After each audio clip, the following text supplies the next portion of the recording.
नमस्कार मित्रांनो, आयविन एज्युकेशनच्या यूट्यूब प्लॅटफॉर्मवर सर्वांचं पुन्हा एकदा मनापासून हार्दिक स्वागत। आजच्या व्हिडिओमध्ये आपण 10 डिसेंबर 2021च्या परीक्षाभिमुख चालू घडामोडी बघणार आहोत। आपल्या आयविन एज्युकेशनच्या या यूट्यूब प्लॅटफॉर्मच्या माध्यमातून आपण 1 ऑक्टोबरपासून चालू घडामोडीची सीरीज चालू केलेली आहे। या सीरीजच्या माध्यमातून आपण रोजच्या ज्या काही परीक्षाभिमुख घडामोडी असतात त्याच्याबद्दल आपण डिटेलमध्ये त्याची जी काही पार्श्वभूमी आहे, बॅकग्राऊंड आहे, जो काही फॅक्च्युअल डाटा आहे तो सर्व आपण न्यूजमधून कव्हर करत असतो आणि ते आपण यूट्यूब चॅनलच्या माध्यमातून व्हिडिओ कंडक्ट करून तुमच्यापर्यंत आपण पोहोचवण्याचा प्रयत्न करत असतो। सो या चॅनलला जर तुम्ही अद्यापही नवीन असाल आणि तुम्ही आमच्या यूट्यूब चॅनलला आणखी सबस्क्राईब केलं नसेल तर नक्की सबस्क्राईब करा। या यूट्यूबच्या माध्यमातून चालू घडामोडीवरील महाराष्ट्रामधील सर्वात चांगला कंटेंट तुम्हाला या यूट्यूबच्या माध्यमातून उपलब्ध होणार आहे। सो या कंटेंटच्या माध्यमातून तुम्हाला स्पर्धा परीक्षेमधील चालू घडामोडी या घटकांची प्रश्न सॉल्व्ह करण्यामध्ये अत्यंत चांगल्या प्रकारचा फायदा होणार आहे। सो सर्वांना रिक्वेस्ट आहे तुम्ही सबस्क्राईब करा। बघूया आपण आजची पहिली न्यूज।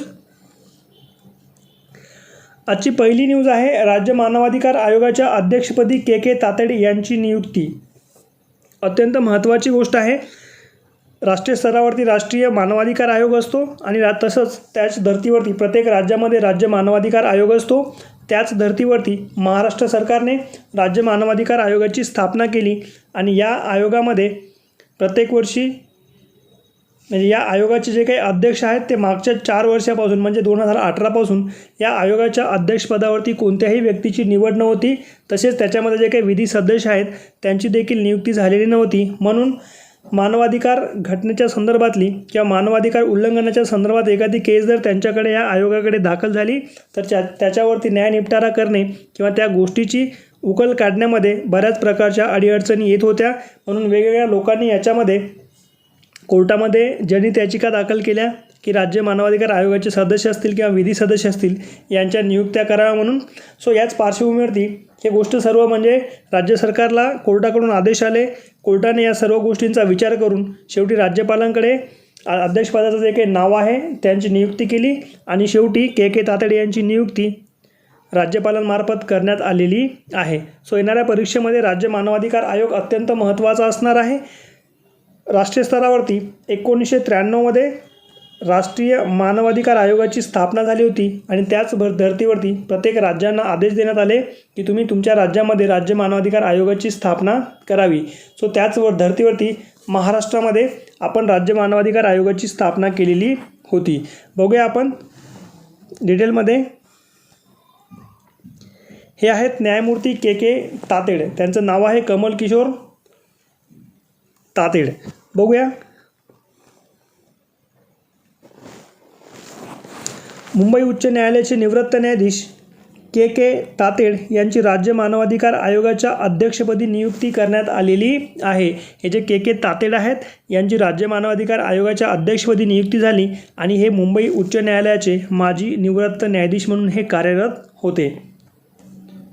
मागील 4 वर्षापासून म्हणजेच 23 जानेवारी 2018 पासून राज्य मानवाधिकार आयोगाच्या अध्यक्षपदाची जागा रिक्त होती आणि 4 वर्षानंतर के तातेडे यांची अध्यक्षपदी नियुक्ती करण्यात आलेली आहे।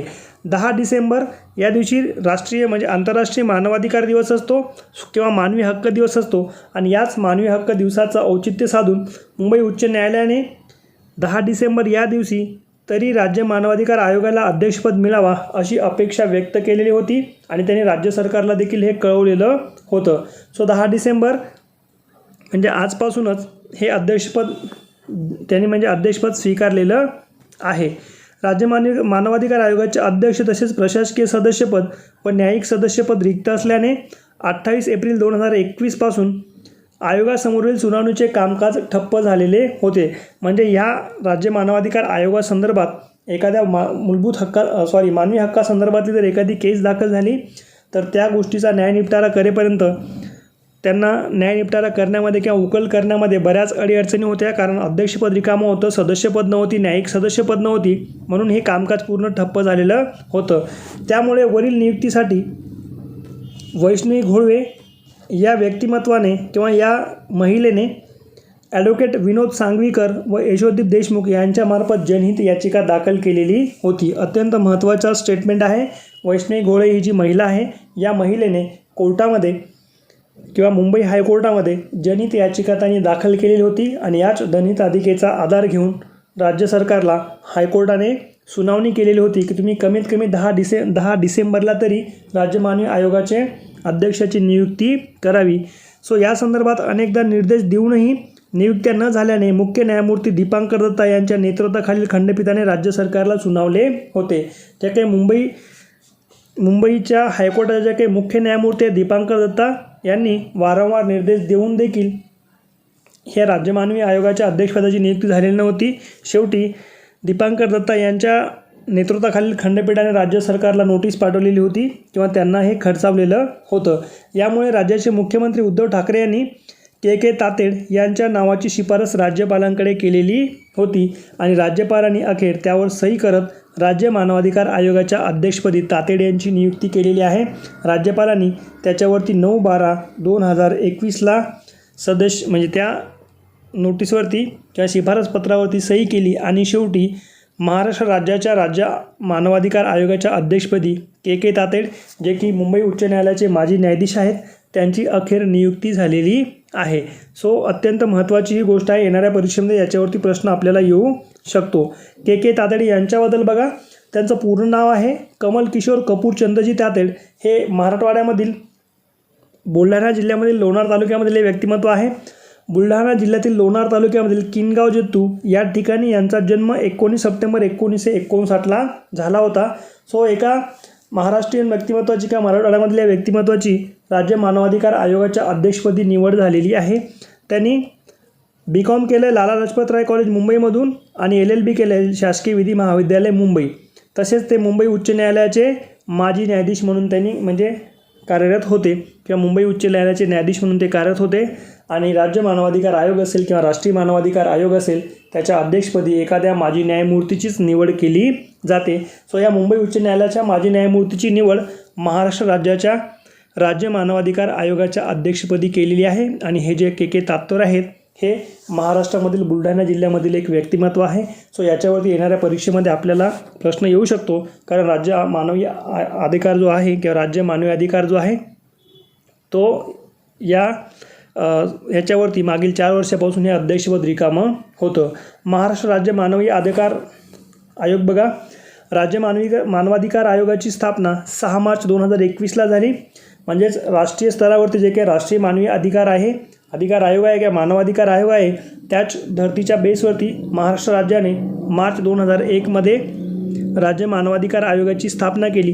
आणि राज्य मानवाधिकार आयोगाचे पहिले अध्यक्ष होते न्यायमूर्ती अरविंद सावंत. आपलं मुख्यालय आहे, हेडक्वार्टर आहे राज्य मानवाधिकार आयोगाचं मुंबईमध्ये. आणि मानवाधिकार आयोगाची कार्य असतात मानव अधिकाराच्या हक्कासंदर्भात मानवास संरक्षण प्रदान करणे आणि मानव अधिकार संरक्षणात प्रोत्साहित करणे. म्हणजे एखाद्या व्यक्तीच्या मानवी हक्काचं जर उल्लंघन होत असेल तो राष्ट्रीय मानवाधिकार आयोग आहे किंवा राज्य मानवाधिकार आयोग आहे याच्यामार्फत तो न्यायालयामध्ये दाद मागू शकतो किंवा ह्या आयोगाकडे तो दाद मागू शकतो. सो अशा प्रकारचा हा जो राज्य मानवाधिकार आहे याच्याबद्दल आपण डिटेलमध्ये सर्व काही डिटेल कंटेंट केलेलं आहे. या कंटेंटच्या माध्यमातून येणाऱ्या परीक्षेमध्ये आपल्याला प्रश्न येऊ शकतो. बघूया आजची पुढची न्यूज. कंटेंट आवडत असेल तर मित्रांनो नक्की लेक्चरला लाईक करा. पुढची न्यूज आहे डॉक्टर MS स्वामीनाथन पुरस्कार 2020. कृषी क्षेत्रामध्ये उल्लेखनीय अशा काम करणाऱ्या व्यक्तिमत्वाला हा पुरस्कार देण्यात येतो. हा पुरस्कार दर 2 वर्षांनी देण्यात येतो. आणि या वर्षीचा जो काही पुरस्कार आहे डॉक्टर MS स्वामीनाथन पुरस्कार, तेलंगणामधील एक व्यक्तिमत्व आहे डॉक्टर प्रवीण राव म्हणून, यांना हा पुरस्कार देण्यात आलेला आहे. एकूण 3 कंपन्यांना म्हणजे भारतीय कृषी अनुसंधान परिषद जी आहे त्याच्यामार्फत, तसेच एक खाजगी संस्था आणि एक नुजीवेडू नावाची कंपनी आहे ज्याचं हेडक्वार्टर म्हणजे नुजीवेडू सीड्स नावाची जी काही कंपनी आहे त्याचं हेडक्वार्टर हैदराबादमध्ये आहे. आणि भारतामध्ये ही नंबर 1ची सीड्स कंपनी आहे. हायब्रिड सीड्सच्या बाबतीमध्ये हे उत्पादन करत असतं आणि यांच्यामार्फत हा पुरस्कार दर 2 वर्षांनी दिला जातो. सो 2020चा डॉक्टर MS स्वामीनाथन पुरस्कार जो आहे तो नुकताच प्रदान करण्यात आलेला आहे. बघूया आपण हे जे व्यक्तिमत्व आहे, हे व्यक्तिमत्व आहे डॉक्टर प्रवीण राव यांना राष्ट्रपती आपले उपराष्ट्रपती जे आहेत व्यंकय्या नायडू सर यांच्याकडून हा पुरस्कार 8 डिसेंबरला प्रदान करण्यात आलेला आहे. बघूया आपण डिटेलमध्ये. 2020च्या 7व्या MS स्वामीनाथन पुरस्काराचे वितरण नुकतेच करण्यात आलेलं आहे. हे जे काही MS स्वामीनाथन आहेत हे भारतीय हरित क्रांतीचे जनक आहे. त्यांनी भारतीय कृषी क्षेत्रामध्ये दिलेल्या उत्कृष्ट योगदानाबद्दल त्यांच्या स्मरणार्थ MS स्वामीनाथन पुरस्काराची स्थापना करण्यात आलेली आहे. आणि हे जे पुरस्कार होतं 2020चं हे एकूण 7वं पुरस्कार होतं आणि या 7व्या पुरस्काराचं वितरण 8 डिसेंबरला उपराष्ट्रपती यांच्या हस्ते झालेलं आहे. हा पुरस्कार 2017 ते 2019 या कालावधीतील शेती संदर्भातील संशोधनासाठी देण्यात आलेलं आहे. 2017 ते 2019 या कालावधीमध्ये या 2 वर्षाच्या कालावधीमध्ये ज्या संशोधकांनी शेती क्षेत्रामधील संशोधन उत्कृष्टरित्या केलेलं आहे त्यांच्यासाठी हा पुरस्कार देण्यात आलेला आहे. सो या एकूण 13 राष्ट्रीय आणि आंतरराष्ट्रीय स्तरावरील एकूण 13 शास्त्रज्ञ किंवा 13 शेतीतज्ञ होते. त्या 13 शेतीतज्ञापैकी डॉक्टर प्रवीण राव यांची निवड करण्यात आलेली आहे. या पुरस्काराची घोषणा डॉक्टर RS परोदा यांच्या अध्यक्षतेखाली 7 मार्च 2020 मध्येच करण्यात आलेली होती. हे जे काही RS परोदा आहेत हे राष्ट्रीय कृषी संशोधन किंवा ICAR जे आहे आपल्या इंटरनॅशनल ॲग्रिकल्चर रिसर्च सेंटर जे आहे याचे जे माजी अध्यक्ष आहेत यांच्या अध्यक्षतेखाली एका समितीने 7 मार्च 2020 मध्ये या पुरस्काराची घोषणा केलेली होती. मात्र कोरोना काळामध्ये हा पुरस्कार वितरित करण्यात आलेला नव्हता. तो 2 दिवसापूर्वी वितरित करण्यात आलेला आहे. डॉक्टर प्रवीण राव यांची निवड एकूण 13 शेतीशास्त्रज्ञ यांच्यापैकी करण्यात आलेली आहे. हा पुरस्कार डॉक्टर प्रवीण राव यांना उपराष्ट्रपती व्यंकय्या नायडू यांच्या हस्ते 8 डिसेंबर 2021ला प्रदान करण्यात आलेला आहे. डेट आहे 8 डिसेंबर 2021. प्रवीण राव यांना उपराष्ट्रपती व्यंकय्या नायडू यांच्या हस्ते. डॉक्टर प्रवीण राव यांनी ठिबक सिंचन व अन्य प्रकारच्या सूक्ष्म सिंचनाबाबत विशेष अभ्यास केलेला आहे. या ठिबक सिंचन आणि अन्य सिंचनाच्या बाबतीमध्ये त्यांनी पाणी कसं वाचवावं किंवा याच्या पाण्याचा चांगला उपयोग कसा करावा आणि याचा उत्पादन वाढीमध्ये कसा फायदा होईल या सर्व गोष्टीवरती त्यांनी अभ्यास केलेला होता.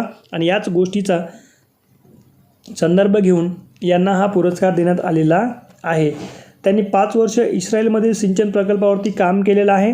डॉक्टर प्रवीण राव सध्या प्राध्यापक जयशंकर तेलंगणा कृषी विद्यापीठाच्या कुलगुरुपदी ते कार्यरत आहेत. म्हणजे सध्या ते कुठे काम करत आहेत तर प्राध्यापक जयशंकर तेलंगणा कृषी विद्यापीठाच्या कुलगुरुपदी ते कार्यरत आहेत.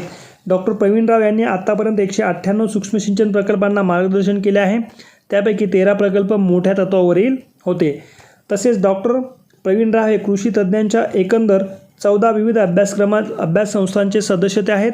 म्हणजे कृषी तज्ज्ञांचे जे काही एकंदर 14 विविध अभ्यास संस्था आहेत त्याचे ते सदस्य म्हणून कार्यरत आहेत. कृषी क्षेत्राशी वेगवेगळ्या संशोधनामुळे 117 शोधनिबंध किंवा प्रबंध आणि 10 पुस्तके त्यांच्या नावावरती आहेत. तसेच राव यांनी स्थानिक शेतकऱ्यांसाठी तेलुगू भाषेतील 22 पुस्तकं देखील लिहिलेली आहे. डॉक्टर राव यांना 1995 मध्ये इस्रायलच्या परराष्ट्र खात्यामार्फत मशाव फेलोशिप नावाची शिष्यवृत्ती त्यांना किंवा हा जो पुरस्कार आहे मशाव फेलोशिप हे त्यांना 1995 मध्ये इस्रायल सरकारतर्फे त्यांना देण्यात आलेला होता. सो अशा प्रकारचे हे जे काही युनिक व्यक्तिमत्व आहे डॉक्टर प्रवीण राव यांना MS स्वामीनाथन पुरस्कार 2020चा प्रदान करण्यात आलेला आहे. आणि हा एकूण 7वा पुरस्कार होता. या पुरस्काराची घोषणा मार्च 2020 मध्येच करण्यात आली होती. मात्र कोरोनाच्या या काळामध्ये हा पुरस्कार वितरित करण्यात आलेला नसल्यामुळे काल 8 डिसेंबर 2021ला हा पुरस्कार उपराष्ट्रपती व्यंकय्या नायडू यांच्यामार्फत वितरित करण्यात आलेला आहे. हा जो पुरस्कार आहे हे पुरस्कार ICAR तसेच नुझीवेडू सीड्स कंपनी जी काही हैदराबादची आहे आणि विविध ज्या काही खाजगी संघटना आहेत यांच्यामार्फत वितरित करण्यात आलेला आहे. मी पुन्हा एकदा रिपीट केलेलं आहे ते बघा. MS स्वामीनाथन पुरस्कार या पुरस्काराची स्थापना 2004 मध्ये करण्यात आली. हा पुरस्कार दर 2 वर्षांनी देण्यात येतो. हा पुरस्कार भारतीय कृषी अनुसंधान परिषद म्हणजे जे काही आपला ICAR आहे इंडियन काउन्सिलिंग ॲग्रिकल्चर रिसर्च जे काही आहे त्याला आपण भारतीय कृषी अनुसंधान परिषद म्हणतो. तसेच कर्मचारी संघटना व एका खाजगी बियाणे कंपनीमार्फत देण्यात येतो. ही खाजगी बियाणे कंपनी म्हणजे कोणती? नुझीवेडू प्रायव्हेट लिमिटेड ही जी काही शेतकी संदर्भातली कंपनी आहे याचं हेडक्वार्टर हैदराबादमध्ये आहे. यांच्यामार्फत हा पुरस्कार देण्यात येतो. हा पुरस्कार शेतीमधील संशोधन विकास तसेच अन्न सुरक्षा आणि शाश्वत शेतीमधील संशोधनासाठी दिला जातो. हा पुरस्कार शेती क्षेत्रातील संशोधनासाठी कोणत्याही देशातील नागरिकांना देण्यात येतो. म्हणजे राष्ट्रीय आणि आंतरराष्ट्रीय स्तरावरती देखील हा पुरस्कार देण्यात येतो. यावर्षी राष्ट्रीय आणि आंतरराष्ट्रीय स्तरावर एकूण 13 शास्त्रज्ञांपैकी प्रवीण राव या व्यक्तिमत्वाची निवड या MS स्वामीनाथन पुरस्कारासाठी करण्यात आलेली होती. आणि या पुरस्काराचं स्वरूप आहे 2 लाख रुपये व मानपत्र. हा पुरस्कार त्यांच्याच नावाने का दिला जातो? MS स्वामीनाथन यांच्या नावाने. कारण MS स्वामीनाथन यांनी भारतीय हरित क्रांतीचे आपण त्यांना जनक म्हणून म्हणतो. आणि जे काही नॉर्मन बोरलॉग आहेत त्यांना आपण आंतरराष्ट्रीय कृषी किंवा हरित क्रांतीचे जनक आपण त्यांना म्हणतो. सो त्यांच्या पार्श्वभूमीवरती हा पुरस्कार देण्यात येतो. पुढची न्यूज बघा. शरद शतम आरोग्य कवच अत्यंत महत्त्वाची योजना आहे. शरद पवार यांच्या वाढदिवशी म्हणजे 12 डिसेंबरला ही योजना ही योजना ॲक्च्युअली लॉन्च झालेली आहे. मात्र याचा शुभारंभ जो आहे तो शरद पवार यांच्या वाढदिवशी म्हणजेच 12 डिसेंबरला करण्यात येणार आहे. या योजनेचा विशेष म्हणजे जे काही नागरिक 60 वर्षाच्या वरची आहेत किंवा जे काही ज्येष्ठ नागरिक आहेत यांच्या आरोग्यासंदर्भात त्यांच्या आरोग्याची सुरक्षा घेण्यासाठी ही योजना गव्हर्नमेंट ऑफ महाराष्ट्राकडून 12 डिसेंबरला लॉन्च करण्यात येणार आहे. उद्देश आहे शरद पवार यांचा वाढदिवस. बघूया आपण योजनेचं नाव बघा. शरद शतम आरोग्य कवच. ही योजना महाराष्ट्र राज्य सरकारतर्फे सुरू करण्यात आली. शुभारंभ शरद पवार यांच्या वाढदिवशी म्हणजेच 12 डिसेंबर 2021ला होणार आहे. या योजनेच्या अंतर्गत राज्यभरातील ज्येष्ठ नागरिकांच्या आरोग्याची काळजी घेण्यात येणार आहे. या योजनेअंतर्गत राज्यातील 60 वर्षापेक्षा अधिक वय असलेल्या सर्व ज्येष्ठ नागरिकांचे घरोघरी जाऊन सर्वेक्षण केलं जाणार आहे. याच्यामध्ये क्रायटेरिया आहे ग्रेटर दॅन 60 वर्ष वयाचा नागरिक किंवा ज्येष्ठ नागरिक असावा. या योजनेअंतर्गत ज्येष्ठ नागरिकांचे 27 प्रकारच्या मोफत चाचण्या केल्या जाणार आहेत. म्हणजे 60 वर्षावरील जर नागरिक असेल तर त्यांच्या संदर्भातली जर 27 ज्या काही टेस्ट आहेत त्या सर्व टेस्ट ह्या मोफत केल्या जाणार आहेत. या 27 चाचण्यामध्ये नागरिकांची पल्स तपासणी करणे म्हणजे नाडी तपासणी, त्यांचं ब्लड प्रेशर चेक करणे, त्यांचं रेस्पिरेशन म्हणजे जे काही रेस्पिरेशन असतं ते पल्मोमेट्रीच्या सहाय्याने चेक करणे, ऑक्सिजनची पातळी जी आहे ती चेक करणे, त्यांचं वजन, त्याचं जे काही वेगवेगळ्या संदर्भातल्या गोष्टी आहेत त्या सर्व 27 प्रकारच्या चाचण्या या योजनेअंतर्गत केल्या जाणार आहेत. आणि वरील 27 प्रकारच्या चाचण्या करून त्यांचा अहवाल रुग्णांना मोबाईलवर लिंक तसेच ॲपद्वारे उपलब्ध केलं जाणार आहे. पण शरद शतम हे जे काही आरोग्य कवच आहे याच्या अंतर्गत 27 प्रकारच्या चाचण्या आणि त्यांचा अहवाल रुग्णांच्या मोबाईलमध्ये लिंक तसेच ॲपच्या माध्यमातून उपलब्ध केला जाणार आहे. वरील तपासणीनंतर ज्येष्ठ नागरिकांचे निदान झाल्यानंतर त्यांना त्या आजारासंदर्भात महात्मा ज्योतिराव फुले जन आरोग्य योजना व प्रधानमंत्री जन आरोग्य योजनामध्ये त्यांना उपचार मिळवून दिले जाणार आहेत. म्हणजे महाराष्ट्र सरकारतर्फे महात्मा ज्योतिराव जन आरोग्य योजना ही जी आहे ॲक्च्युली 2012मध्ये ही योजना लॉन्च करण्यात आली होती. 2 जुलै 2012 या दिवशी ही राजीव गांधी जीवनदायी आरोग्य योजना या नावाने महाराष्ट्रामधील 8 जिल्ह्यामध्ये प्रायोगिक तत्त्वावरती सुरू करण्यात आली होती. मात्र नंतर 2014मध्ये याचा विस्तार करून पूर्ण महाराष्ट्रामध्ये ही योजना लॉन्च करण्यात आलेली होती. आणि याच्या नावामध्ये हे आघाडी सरकार आल्यापासून महात्मा ज्योतिराव फुले असं याचं नामकरण करण्यात आलेलं आहे. महात्मा ज्योतिराव फुले जन आरोग्य योजना आणि प्रधानमंत्री जन आरोग्य योजना जी की केंद्र स्तरावरती 23 सप्टेंबर 2018ला लॉन्च करण्यात आलेली आहे. महात्मा ज्योतिराव फुले जन आरोग्य योजना आणि प्रधानमंत्री जन आरोग्य योजना या दोन्ही एकत्रितपणे चालवल्या जात आहेत. आणि याच दोन्ही योजनेच्या माध्यमातून ह्या 60 वर्षाच्या वरील नागरिकांचं निदान झाल्याच्यानंतर त्यांना उपचार मोफतमध्ये मिळवून देण्याचं काम गव्हर्नमेंट ऑफ महाराष्ट्राकडून करण्यात येणार आहे. या योजनेअंतर्गत प्राथमिक आरोग्य केंद्र, शासकीय आरोग्य सुविधा येथील डॉक्टर संगणक प्रणालीद्वारे ज्येष्ठ नागरिकांच्या आरोग्याच्या चाचण्यांचे अहवाल, प्रश्नावलीतील निवड करण्यात आलेले पर्याय यांचे अवलोकन करून पुढील उपचारांची दिशा ठरवणार आहेत. कळालं ही योजना कशासाठी आहे? तर ही योजना 60 वर्षाच्या वरील ज्येष्ठ नागरिकांच्या आरोग्यासंदर्भात आहे. एकूण 27 चाचण्या आहेत. शरद पवार यांच्या वाढदिवसानिमित्त म्हणजे 12 डिसेंबर रोजी ही योजना लॉन्च केली जाणार आहे. महाराष्ट्र सरकारच्या संदर्भात एकूण 27 चाचण्या याच्यामध्ये आहेत. आणि निदान झाल्याच्यानंतर लोकांना ट्रीटमेंट महात्मा ज्योतिराव फुले जन आरोग्य योजना आणि प्रधानमंत्री जन आरोग्य योजना या दोन्हीमध्ये मोफतपणे यांना केलं जाणार आहे. सो अशा प्रकारची शरद शतम आरोग्य कवच जी आहे ही योजना अत्यंत महत्त्वाची आहे. आणि ही योजना महाराष्ट्र गव्हर्नमेंटतर्फे चालू करण्यात आलेली आहे. याचा शुभारंभ 12 डिसेंबरला म्हणजे शरद पवार यांच्या वाढदिवसानिमित्त होणार आहे. सो येणाऱ्या परिसराची आपल्याला ही अत्यंत महत्त्वाची न्यूज आहे. वन लायनर बूस्टरमध्ये बघा या ऑनलाईन बूस्टर्सच्या माध्यमातून आपण फक्त परीक्षाभिमुख जे काही घडामोडी आहेत ते शॉर्टकटमध्ये आपण बघत असतो. याच्यामध्ये बघा, महाराष्ट्रामधील जे काही ठाणे खाडी आहे, ह्या ठाणे खाडी परिसराला रामसर क्षेत्र मान्यतेसाठी लवकरच केंद्राकडे प्रस्ताव पाठवण्यात येणार आहे. जे काही आपले पर्यटन मंत्री आदित्य ठाकरे आहेत महाराष्ट्राचे, यांच्यामार्फत ठाणे खाडी जी आहे, या ठाणे खाडीला रामसर क्षेत्र मान्यतेसाठी केंद्राकडे प्रस्ताव म्हणून पाठवण्यात येणार आहे. रामसर क्षेत्र म्हणजे आंतरराष्ट्रीय स्तरावर असं क्षेत्र की त्या ठिकाणी परिसंस्था ह्या अत्यंत जास्त प्रमाणामध्ये असतात. सो ठाणे खाडीला मान्यतेसाठी केंद्राकडे प्रस्ताव पाठवण्यात येणार आहेत. याच्या आधी महाराष्ट्रामध्ये हे ठाणे खाडी म्हणजे आपल्या महाराष्ट्रामध्ये आहे. याच्या आधी महाराष्ट्रामध्ये जे काही लोणावळा सरोवर आहे बुलढाणा जिल्ह्यामधलं आणि नांदूर मधमेश्वर हे 2 ठिकाणे रामसर क्षेत्र म्हणून आपल्या महाराष्ट्रामध्ये आहेत आणि भारतामध्ये एकूण 46 रामसर क्षेत्र म्हणून आहेत. सो महाराष्ट्रामध्ये ठाणे खाडीला जर रामसर क्षेत्राचा प्रस्ताव जर मंजूर झाला तर एकूण 3 क्षेत्र रामसर क्षेत्र म्हणून महाराष्ट्रामध्ये होणार आहेत. एक लोणार सरोवर, दुसरा आहे नांदूर मधमेश्वर आणि तिसरा आहे ठाणे खाडी. सो सध्या तरी 2च आहेत. पुढची न्यूज बघा, मास्टर दीनानाथ मंगेशकर पुरस्कार 2021. हा जो पुरस्कार आहे वैद्यकीय आणि आरोग्य सेवा क्षेत्रातील समर्पित सेवेबद्दल हा पुरस्कार दिला जातो आणि हा पुरस्कार मुंबईमधील ब्रीच कँडी हॉस्पिटलमधील कॅज्युअल्टी विभागाचे विशेषज्ञ डॉक्टर जनार्दन निंबोळकर यांना 2021चा मास्टर दीनानाथ मंगेशकर पुरस्कार देण्यात आलेला आहे, जो की वैद्यकीय आणि आरोग्य सेवा संदर्भातला हा पुरस्कार आहे. सो ऑनलाईन बूस्टरमध्ये आपण ह्या 2च गोष्टी आज बघतोय. तुम्हाला ह्या नोट्स जर पाहिजे असतील तर तुम्ही 98,598,402 या नंबरवरती तुमचं नाव आणि तुमच्या जिल्हा पाठवा आणि मला हाय म्हणून टाका. तुम्हाला हे नोट्स तुमच्या व्हॉट्सअपवरती उपलब्ध होणार आहेत. अशा प्रकारच्या परिपूर्ण नोट्स तुम्हाला कुठेही भेटणार नाहीत, कारण आपण जर एखादी न्यूज आली तर त्या न्यूजच्या संदर्भातली पूर्ण बॅकग्राऊंड आपण या न्यूजमध्ये कवर करत असतो आणि त्या नोट्समध्ये पण आपण कवर करण्याचा प्रयत्न करत असतो. सो नोट्स पाहिजे असेल तर या नंबरवरती तुम्ही मला हाय टाकू शकता. सो आपण थांबूया इथे. आजच्या व्हिडिओमध्ये आपण अत्यंत महत्त्वाच्या अशा 3 गोष्टी बघितलेल्या आहेत आणि फॅक्च्युअल जे आहेत ते 2 प्रश्न आपण याच्यामध्ये बघितलेले आहेत. येणाऱ्या परीक्षेमध्ये याच्यावरती नक्कीच प्रश्न येण्याची जास्तीत जास्त शक्यता आहे. सो थांबूया आपण इथे. व्हिडिओ तुम्हाला सर्वांना आवडला असेल आणि तुम्ही शेवटपर्यंत बघितल्याबद्दल सर्वांचा एकदा पुन्हा मनापासून हार्दिक आभार. आणि व्हिडिओ आवडला असेल तर नक्की लाईक करा आणि चॅनलला सबस्क्राईब करायला विसरू नका. तुमच्या मित्रापर्यंत नक्की शेअर करा. थांबूया आपण इथे. थँक्यू.